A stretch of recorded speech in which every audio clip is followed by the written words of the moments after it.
Comment utiliser les réseaux sociaux pour récupérer son ex?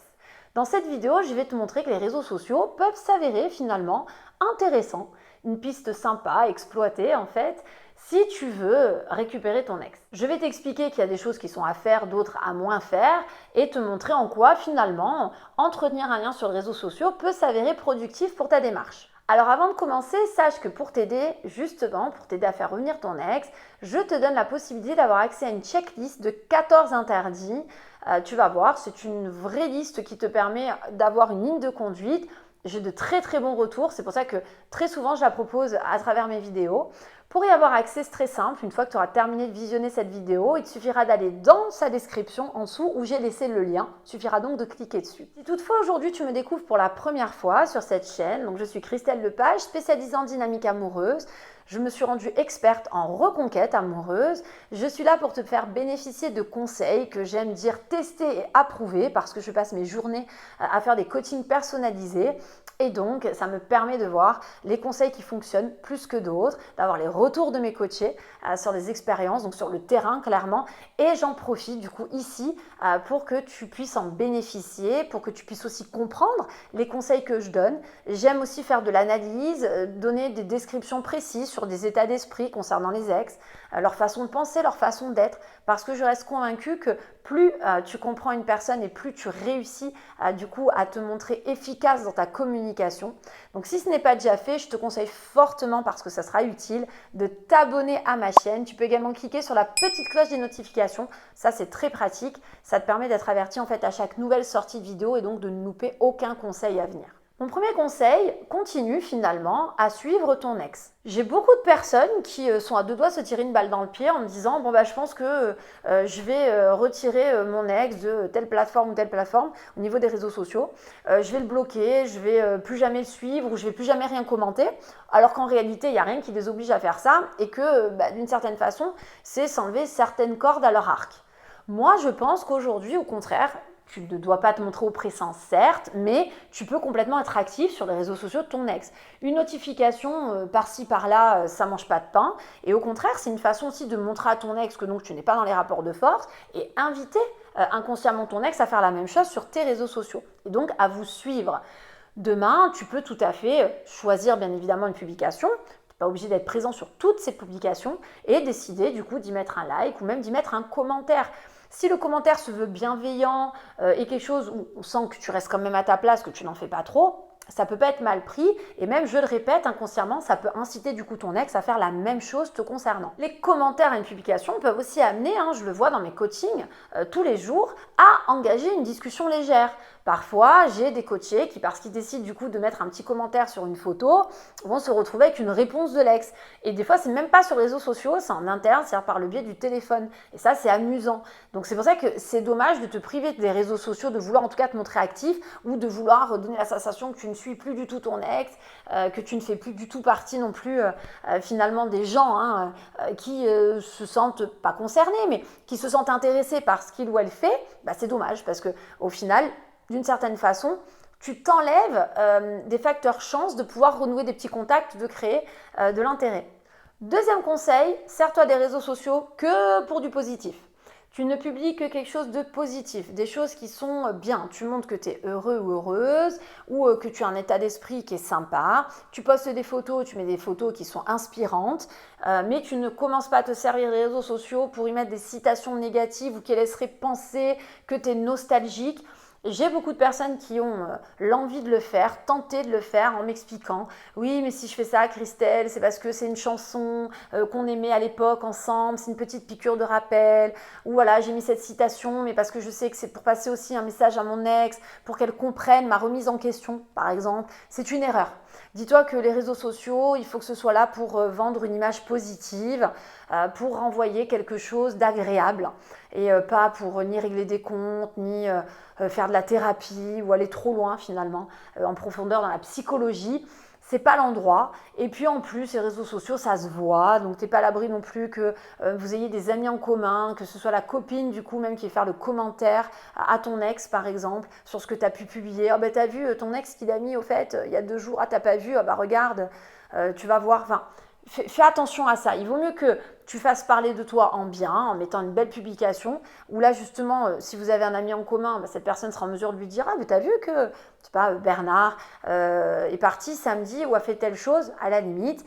Mais voilà, il faut quand même partir du principe que les réseaux sociaux vont te permettre de véhiculer une belle image de toi, une nouvelle image aussi, parce qu'on peut servir des réseaux sociaux pour montrer ses progrès, mais toujours dans un aspect positif. Si aujourd'hui donc tu es dans une reconquête amoureuse, voilà, et même si t'est arrivé quelque chose de triste, moi je ne suis pas convaincue que d'aller le publier sur les réseaux sociaux, ce soit quelque chose de très favorable.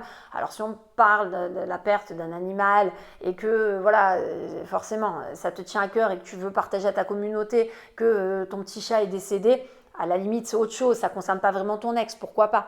Mais voilà, tout ce qui va être de l'aspect un petit psychologique où tu veux véhiculer des images, véhiculer des messages, fais attention, ne te sers pas des réseaux sociaux si ce n'est pas vraiment dans un contexte positif.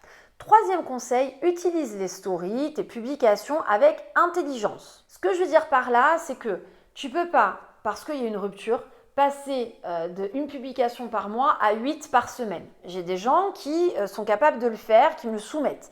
À l'inverse, j'en ai qui publiaient raisonnablement et qui du jour au lendemain ne publient plus du tout. Il faut faire attention, il faut quand même prendre un peu de recul et se dire que si derrière ton ex interprète des choses, le fait de plus du tout donner de nouvelles sur les réseaux sociaux alors que tu publiais beaucoup avant, on peut laisser penser que tu es au bout de ta vie, au fond du seau, c'est pas forcément l'image qu'on veut renvoyer.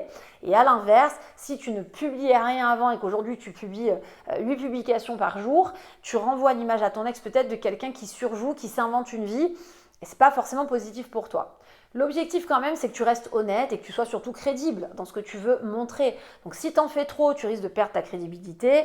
Et si à l'inverse, finalement, tu n'es pas vraiment, j'ai envie de dire, en adéquation avec ce que tu faisais au préalable, ça risque de laisser ton ex dubitatif à se demander si justement tu joues pas la carte de la provoque ou si tu fais pas des choses volontairement pour susciter de l'intérêt auprès de ton ex. Donc, si tu veux que ton ex regarde tes stories d'un bon œil et se pose pas vraiment de questions en fait, en se demandant si c'est pour lui, pour le faire revenir, pour la convaincre ou je ne sais quoi, reste le plus honnête possible, gère ça avec intelligence et donc avec beaucoup de cohérence, avec le avant-après, voilà, en faisant attention finalement de pas non plus être dans un changement trop radical.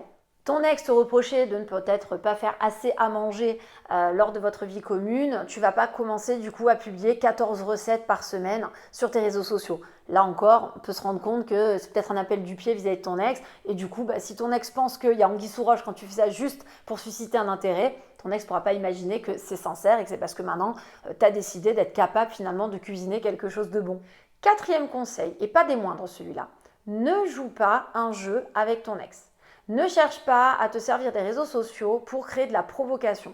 Moi, j'ai des gens que j'arrête pile poil ni streamis en train de me dire « Oui, je vais publier demain un truc avec une coupe de champagne posée sur ma table basse. Mon ex va se douter que voilà, parce que je suis quelqu'un qui boit jamais de champagne seul. Voilà, je me demandais même si fallait pas mettre un contour de rouge à lèvres sur la coupe pour laisser penser que, parce que je serais toujours à temps de dire que c'était une amie qui était venue à la maison. Moi, je trouve que ce sont des jeux très dangereux. Alors, si tu tombes sur un ex qui est bienveillant, qui ne te veut pas de mal et qui te vit bien, bah écoute, tu as de la chance. Si tu tombes sur quelqu'un d'un peu virulent qui ne va pas apprécier parce qu'il le voit comme une provoque justement, tu peux te retrouver avec quelqu'un qui fera la même chose 2 jours après, sauf que dis-toi que tu n'es pas en position de force et que tu risques de perdre la tête 3 fois plus que ton ex à ce moment-là. Donc moi, je pense que tout ce qui est provocation, il faut faire quand même attention. Si aujourd'hui tu es dans une démarche de faire revenir ton ex auprès de toi, tu es plutôt du coup dans une volonté de réapprivoiser ton ex, de lui redonner l'envie de revenir, d'être en confiance. C'est des jeux qui peuvent être un peu dangereux. En provocation, j'ai aussi quelqu'un qui... alors, c'est plus subtil, mais bon, ça peut peut-être te parler dans un autre contexte, c'est pour ça que j'en parle. J'ai eu une fois, ça m'avait marqué, quelqu'un qui ne s'occupait pas assez des enfants, et c'était très sincère, il le reconnaissait aussi, parce qu'il investit dans d'autres choses, mais en attendant vraiment s'occuper très très peu des enfants, et qui du jour au lendemain, parce qu'il y avait cette rupture, du coup, décide de s'exposer sur les réseaux sociaux avec les enfants, mais alors vraiment à outrance, et forcément ça a été très très mal perçu par son ex, et j'essayais d'y expliquer que c'était normal. Et j'avais quelqu'un qui en ligne n'arrêtait pas de me dire oui, mais en même temps elle devrait être heureuse, c'est ce qu'elle voulait, ce qu'elle a toujours voulu. Oui et non, parce que pendant des années, elle s'est sentie délaissée. Pendant des années, elle a eu l'impression que les enfants, tu les élevais pas. Et aujourd'hui, limite, tu t'exposes, mais en plus à outrance, avec mes bébés d'amour, mon fils, ma fille, tout ce temps passé avec vous, quel bonheur. Ça peut en effet être gênant. C'est-à-dire que la personne en face se dit, mais vraiment culotté, quoi. Avec tout ce qui s'est passé pendant des années, et là, hop, claquement de doigts sur les réseaux sociaux, c'est le meilleur père du monde. Voilà, ça aussi, ça peut être un peu la provoque. C'est cette notion, en fait, de donner la sensation, enfin, que ton ex surtout puisse ressentir qu'aujourd'hui, tu veux te donner le bon rôle, et que du coup, tu t'exposes sur les réseaux sociaux pour montrer à la face de la Terre, de l'univers, que tu n'es pas tout ce que ton ex aurait pu penser de toi. Ça, voilà, c'est un peu plus subtil comme exemple, mais j'en ai des comme ça, il faut faire attention. Donc, les réseaux sociaux, vraiment, attention à ce que tu vas écrire dessus, à toujours prendre du recul en te disant est-ce que c'est pas vécu comme une attaque par mon ex, est-ce que c'est pas quelque chose qui va être mal interprété. En tout cas, si aujourd'hui tu es dans la démarche de faire revenir ton ex vers toi, je te conseille fortement de faire attention à ça. Les jalousies, les pseudo-messages ou images, photos qui laissent entendre qu'il y a quelqu'un derrière ou que peut-être tu as passé une soirée à un endroit qui faisait un peu romantique, attention. Si tu es dans une situation aujourd'hui où tu ne te sens pas en mesure de recevoir un retour de ton ex à ce sujet-là, qui pourrait faire du coup la même chose pour te provoquer aussi, voilà. Et puis autre point, si demain tu t'exhibes sur les réseaux sociaux avec apparemment quelqu'un qui est dans ta vie sans trop qu'on sache si c'est vrai ou pas, tu ne pourras pas en vouloir à ton ex s'il ou elle fait la même chose. Donc c'est ça qui est compliqué aussi. C'est pour ça que moi, tout ce qui va être provocation, rapport de force, je ne les conseille pas. Je pense qu'aujourd'hui, tu es suffisamment dans la peine et la souffrance pour encore prendre le risque de t'inculquer une difficulté supplémentaire. Je te rappelle qu'on complémente cette vidéo justement pour t'éviter de faire des faux pas, pour vraiment mettre toutes les chances de ton côté pour que ton ex revienne. Je t'ai donné la possibilité d'avoir accès à un mail dans lequel je te livre une checklist de 14 interdits. Très simple pour y avoir accès, il suffit de cliquer en dessous dans la description de cette vidéo, je t'ai laissé le lien. Si jamais le contenu de cette vidéo t'a plu, pense au petit like d'encouragement. Tu peux également t'abonner à la chaîne si ce n'est pas déjà fait et cliquer sur la petite cloche des notifications, ça vraiment faut le faire. Ça te permet d'être averti à chaque nouvelle sortie de vidéo. J'ai des souvent en coaching, j'ai loupé ta vidéo Christelle, ah je suis passée à côté, je l'ai eu 2 jours après, c'est dommage, j'aurais eu 2 jours avant, ça tombait pile poil pour quand je voyais mon ex. Oui mais ça c'est parce que c'est quelqu'un qui n'avait pas cliqué sur la cloche des notifications. Du coup vous n'êtes pas averti quand la vidéo apparaît. En attendant tous ces autres conseils à venir, eh bien, je te dis à très bientôt sur ma chaîne YouTube.